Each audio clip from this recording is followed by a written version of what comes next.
यसै गरी हाम्रो बिचमा हुनुहुन्छ अहिले गिरादेवी बिक पनि हुनुहुन्छ, भाइरल गिरादेवी बिक, उहाँसँग नि हामी भेट भइसकेका छौँ। यतातिर हाम्रो प्रेमबहादुर घले पनि हुनुहुन्छ बुवा, उहाँसँग नि हामी बसिरहेका छौँ। अब यो समयमा हामीले यति बेला उहाँसँग केही क्वेसनहरू गर्न गइरहेका छौँ। हजुर दिदी नमस्कार। हजुर नमस्कार। सन्चै हुनुहुन्छ? सन्चै छु हजुर, सन्चै छु। कस्तो हुनुहुन्छ हजुर? एकदम ठिक छु। एकदम बिन्दास हुनुहुन्छ भनौँ हैन? बिन्दास छु म।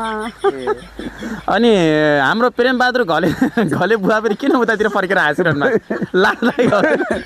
म त बक्कै पराइसकेँ। अब यो दिनमा के भेटाएँ भने छु कि हो नि?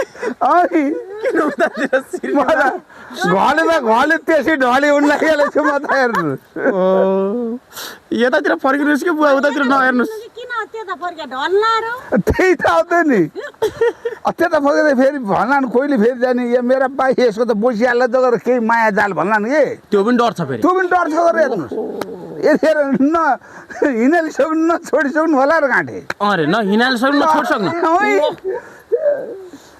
अब हामी यसै गरी हाम्रो बुवाले पनि एकदम राम्रो कुरा गरिदिनु भयो। बुवालाई